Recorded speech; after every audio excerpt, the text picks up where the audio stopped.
The message arrived while I was crouched behind a crumbling wall, dust coating my throat, the echo of gunfire still ringing in my ears. 3 seconds of calm and 18 hours of chaos. Just enough time to check my satellite phone. Consider this your freedom, soldier. I've upgraded. Below it, a photo. My bedroom. Our bedroom. Emily sprawled across our marriage bed, a young man's tattooed arm draped across her bare shoulder. My medals visible on the nightstand, deliberately placed in frame. I didn't have time to process it. Incoming fire erupted, and instinct took over. Later they said I saved 4 men that day. I don't remember. I only remember the photo, seared into my brain like a brand. That night, as my unit finally rested, I scrolled through Emily's social media. Post after post, video after video. "The invisible husband," she called me, laughing as she and her lover, Liam, her gym trainer, dumped my uniforms into trash bags. In another, she held up my silver star, my purple heart, medals I'd bled for. "Participation trophies," she giggled, before dropping them into a waste bin while Liam filmed. 10 years of marriage, erased with a text message and an Instagram story. My commanding officer found me staring at my phone, motionless. "You good, Miller?"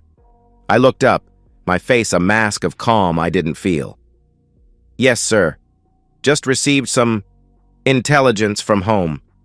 He nodded, understanding in his eyes. He'd seen it before. "Whatever it is, compartmentalize. Deal with it later. Right now, your brothers need you present." I nodded, slipping the phone away. "Already handled, sir." And in a way, it was. Because what Emily didn't know, what she couldn't have imagined, was that I'd been preparing for war my entire life, and war had just come home. I met Emily during my second tour. I was 25, already a staff sergeant with the Rangers, home recovering from a shoulder wound. She worked at the hospital where I did physical therapy, a civilian administrative assistant with laughing eyes and a smile that made me forget the pain. "You military boys," she'd said the first time we spoke. "Always so serious."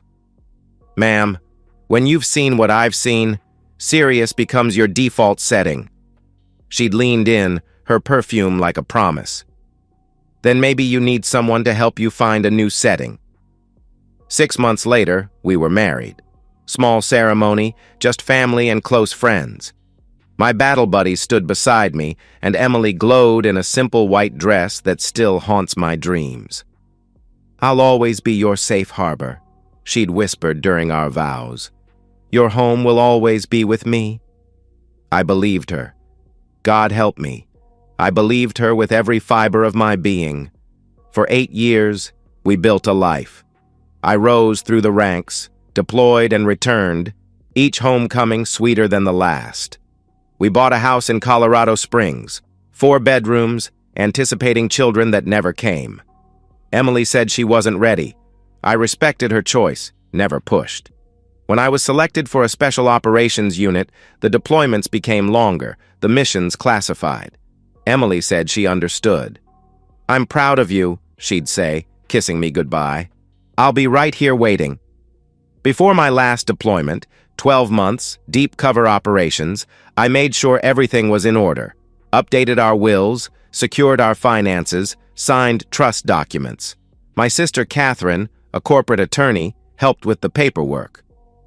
"Are you sure about all this, Jay?" she'd asked, eyebrow raised as I signed the documents transferring our major assets into a blind trust under her management. "It's just precautionary," I told her. "If something happens to me over there, Emily will be taken care of, but protected from making emotional financial decisions." Catherine's eyes had narrowed. "And if something happens here?" I'd dismissed her concern. "Emily's my wife, my partner, my home." Catherine had sighed but finalized the documents. "I hope you're right, little brother." 3 days later, I deployed, still believing in the sanctity of those vows we'd exchanged under summer skies. 3 weeks later, Emily began the process of erasing me from her life. Looking back, I should have seen the signs. The increasingly brief video calls, the vague answers about our bank accounts, the new clothes, the changed hairstyle, the gym membership she'd mentioned casually, emphasis on her amazing personal trainer. But I was 12,000 miles away, focused on keeping myself and my men alive in terrain where a moment's distraction meant death. A month into my deployment, my battle buddy Torres forwarded me a message from his wife. "You might want to see this, brother." A video from a mutual friend's birthday party back home. Emily in the background, hanging on a young man I didn't recognize, his hand resting too low on her back, her laughter too intimate. I told myself it was nothing. An awkward moment caught on camera. I trusted Emily. 2 months in, the bank notification. A withdrawal of $15,000 from our joint savings. When I managed to get her on a video call, her explanation seemed reasonable. "The roof needed emergency repairs, babe. Water damage.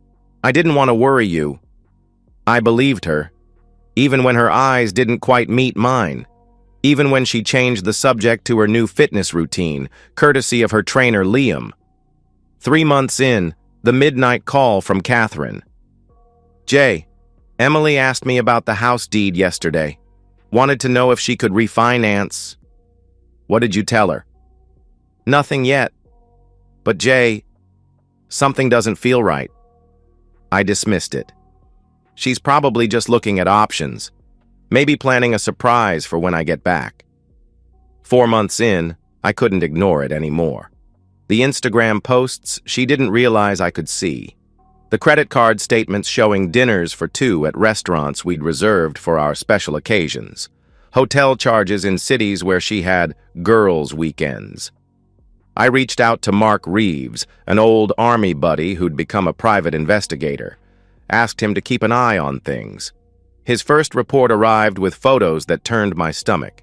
Emily and Liam entering our home. Emily wearing the diamond earrings I'd given her for our 5th anniversary. Liam driving my car. "Want me to dig deeper?" Mark had asked. "Everything," I'd replied. "Document everything." By month 5, I had a secured cloud folder filled with evidence. Photos, videos, financial records. Emily and Liam emptying our joint accounts. Emily showing off new jewelry on social media. "Gifts from someone who actually sees me," the caption read. Emily giving Liam keys to my home gym, my man cave, spaces that had been mine alone. And then, the anniversary text. The final confirmation that the woman I'd loved, the woman I'd built my life around, had never truly existed at all. The realization didn't come as a thunderclap, no dramatic moment of sudden understanding. Instead, it settled over me gradually, like the desert dust that coated everything in my world. It happened during a rare moment of quiet. Our unit had set up camp in a hidden valley, waiting for extraction after a grueling 3-day mission. I sat alone, watching the stars emerge in an alien sky, scrolling through the latest update from Mark. Photos of Emily and Liam in our backyard, hosting a party. My friends, people I'd known for years, laughing, drinking my liquor. In one image, Emily wore my combat jacket, the one I'd been awarded after a particularly harrowing mission. She'd turned it into a joke, posing with a toy gun while Liam took photos. Something broke inside me, not loudly, not dramatically, just a quiet, final severing of whatever emotional ties had kept me tethered to the idea that there might be something worth salvaging. Torres found me there, still staring at my phone. "You look like a man who's made a decision," he said, sitting beside me. I nodded slowly. "I've been fighting the wrong war." "Meaning?" "I've been trying to understand why. Why she would do this. What I did wrong. How I could fix it." I put the phone away, feeling a strange calm descend. But that's not the right question. What is? How do I end this on my terms? How do I make sure justice is served? Torres nodded, understanding in his eyes. He'd gone through something similar during his second marriage. "The best revenge isn't revenge," I finished. "It's justice, cold, calculated, and complete." That night, I wrote 3 emails. One to Catherine, outlining exactly what I needed her to do. One to Mark, expanding the scope of his investigation. And one to my commanding officer, requesting a specific return date that would coincide with the timeline I was constructing. For the first time since receiving that text, I slept without dreams. The next morning, I rejoined my unit with a clarity I hadn't felt in months. The mission had changed, but the objective was the same: victory, at all costs. Over the next 7 months, I built my case with the same precision I'd used to plan a military operation. This wasn't about emotion. This was about strategy. Catherine became my primary asset, managing the legal architecture. The trust we'd established before my deployment had been designed as a safeguard against my death. Now, it became the foundation of Emily's downfall. "She has no idea," Catherine confirmed during one of our encrypted calls.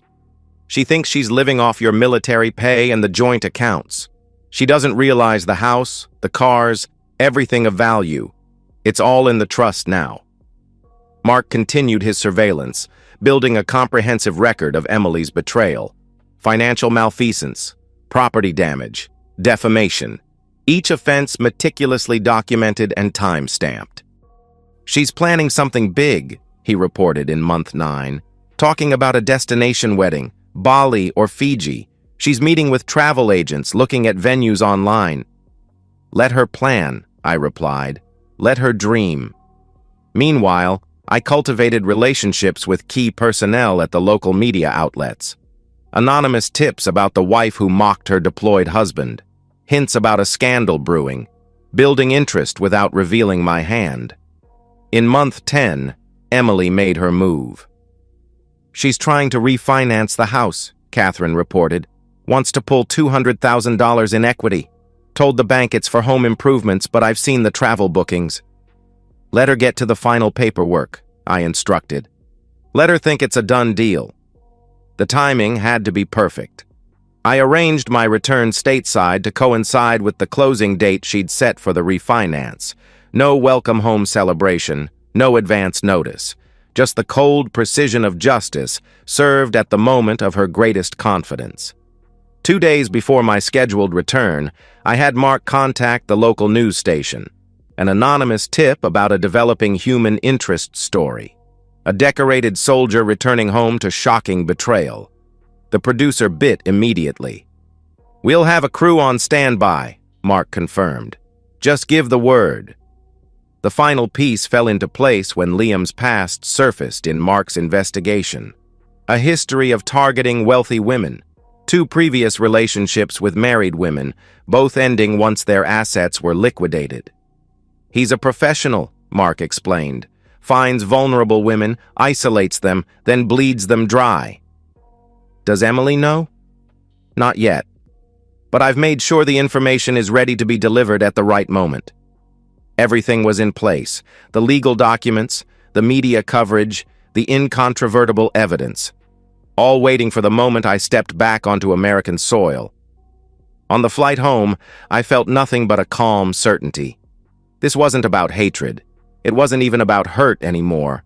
It was about justice. About consequences meeting actions with mathematical precision. I landed at Peterson Air Force Base at 6. By 7:30, I was in Catherine's office, reviewing the final details. "Are you absolutely sure about this?" she asked, concern in her eyes. "Once we start, there's no going back." I looked at my sister, the one person who had never betrayed my trust, and nodded. Emily made her choice. Now it's time for her to face the consequences. At 9, Catherine made the call that would start the cascade. The refinance closing was scheduled for 10 at Colorado Springs Mortgage and Loan. Emily had arrived early, dressed in a new outfit that, according to Mark's records, had cost more than my monthly combat pay. Liam waited in the car, my car, scrolling through his phone while she secured the money for their lavish wedding.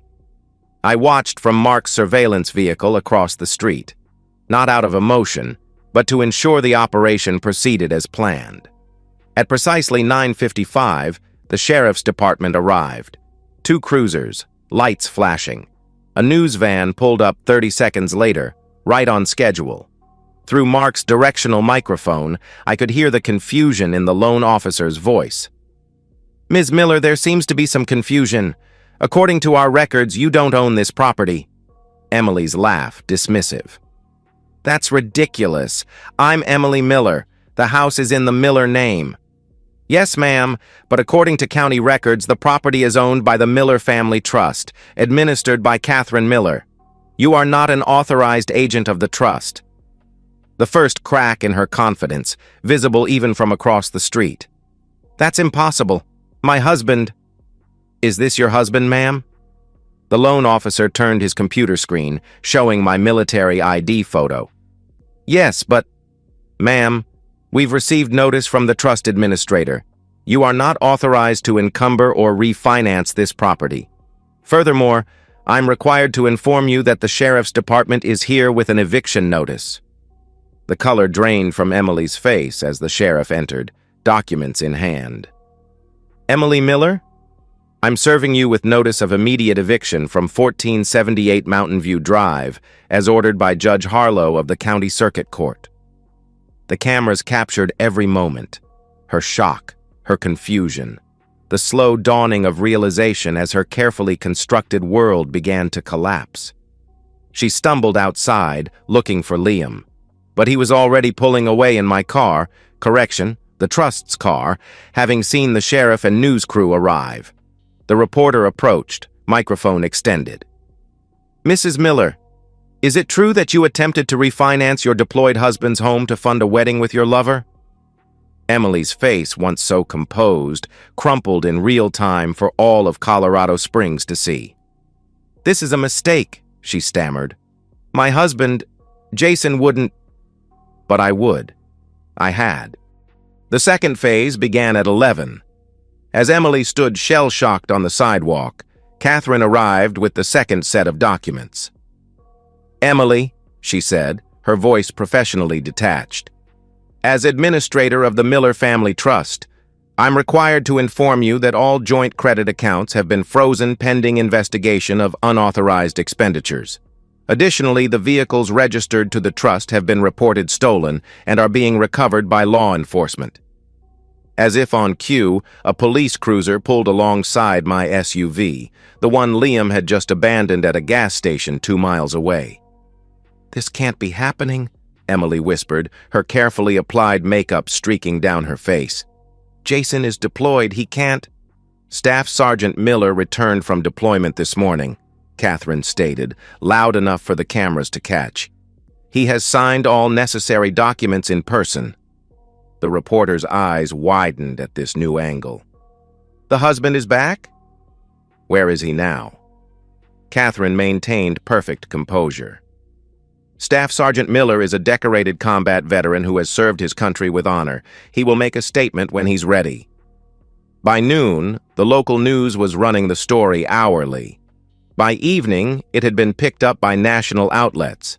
The narrative wrote itself. Decorated soldier betrayed while defending his country.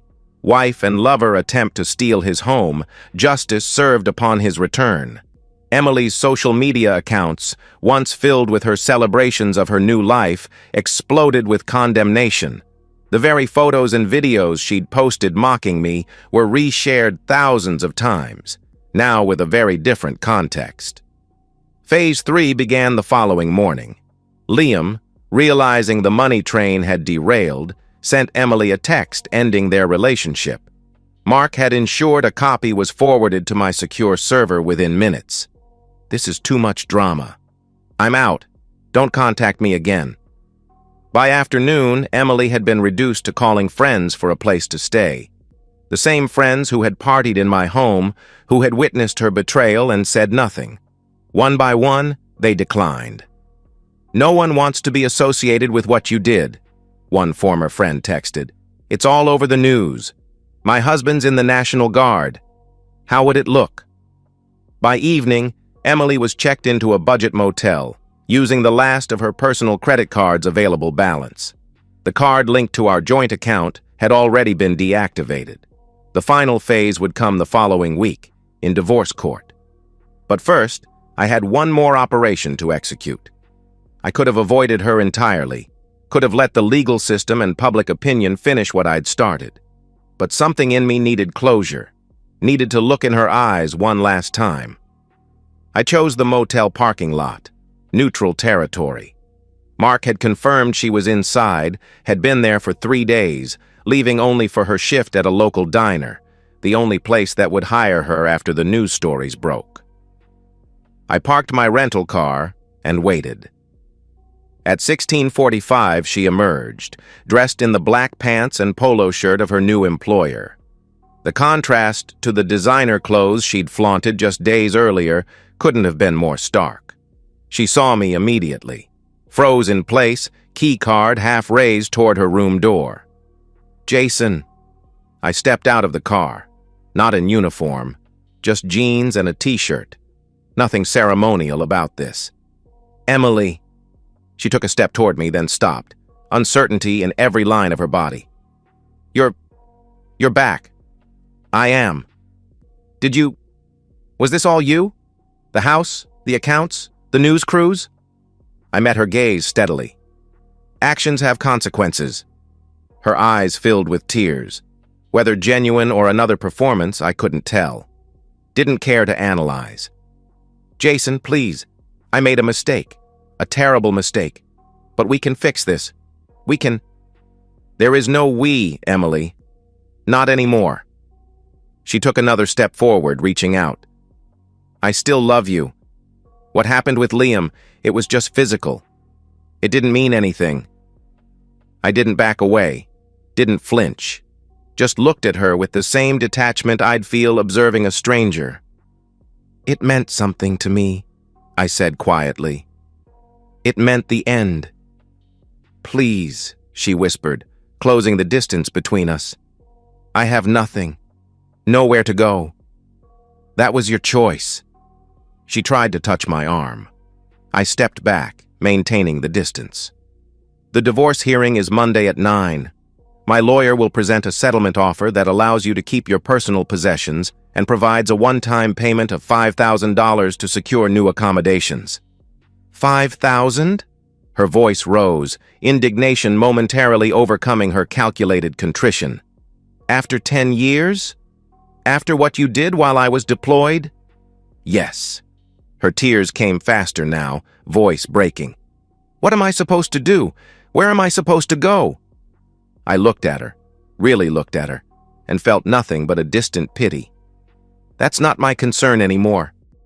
I turned to leave and felt her hand grasp my arm. "Wait! Just, at least tell me why. Why did you do all this? Why didn't you just divorce me like a normal person?" I carefully removed her hand. "Because you didn't just betray me, Emily. You mocked me. You degraded my service. You threw away medals I bled for.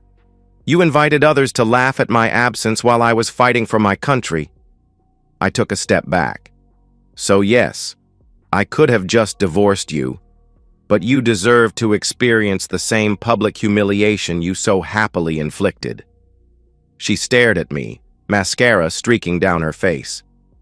"I never thought you could be so cruel." "I never thought you could either. I guess we were both wrong about who we married." I walked back to my car without looking back. In the rearview mirror, I could see her standing exactly where I'd left her, shoulders shaking with sobs that no longer held any power over me. It was finished. The divorce proceedings were brief. My attorney presented the evidence: financial records, social media posts, testimony from the private investigator. Emily, represented by a court-appointed lawyer after all her assets had been frozen, offered little defense. I chose to wear my full dress uniform, not for theatrics, but because it represented who I was, who I had always been: a soldier, a man of honor, someone who had sworn to defend something greater than himself.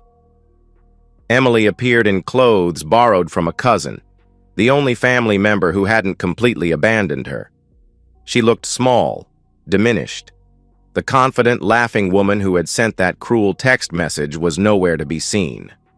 The judge, a Vietnam veteran himself, reviewed the evidence with undisguised disgust.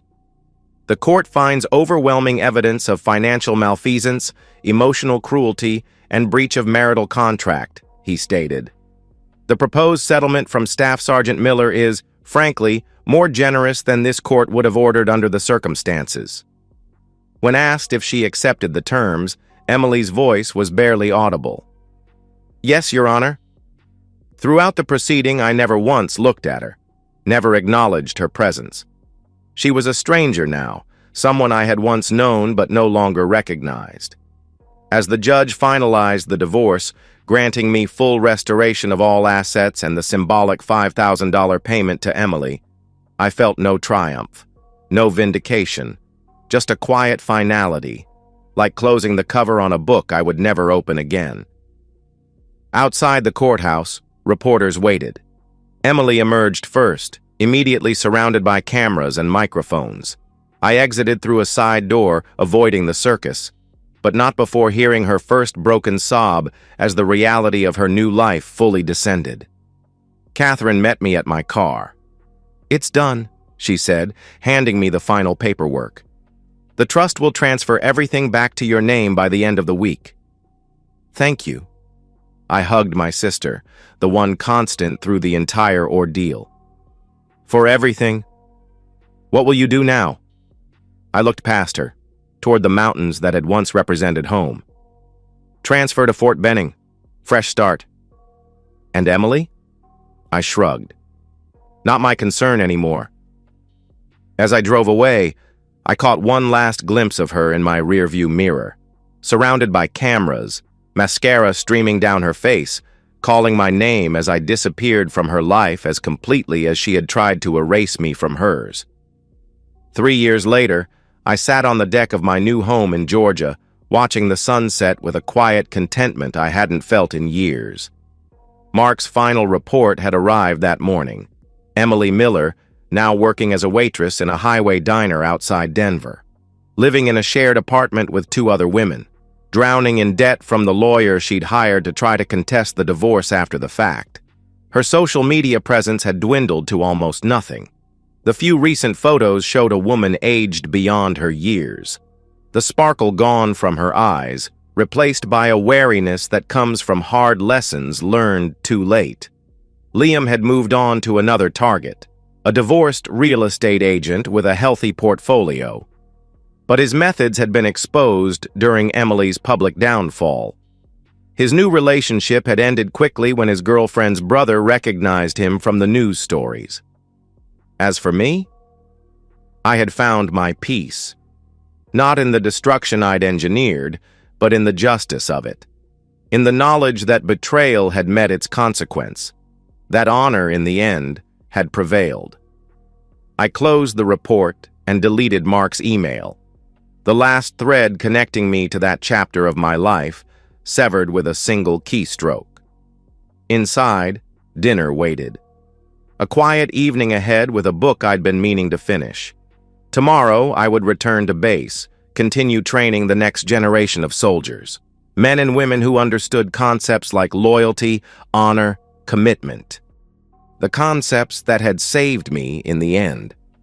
Not from Emily's betrayal, but from allowing that betrayal to destroy who I was. I had gone to war, but I had come home whole. Not to the woman who had promised to be my harbor, but to the man I had always been, the man I would continue to be. Mission complete indeed. And so, we've reached the end of today's story. Was it what you expected, or did it take a twist you didn't see coming? I'm curious to hear your thoughts. Share them in the comments below, and let's get a conversation going. If this story kept you hooked, make sure to hit that like button. And if you're new here or just haven't subscribed yet, now's the perfect time to join our community. I bring you fresh, captivating stories every day, so click that subscribe button and turn on notifications so you never miss out. Thanks for watching, and I'll see you in the next one.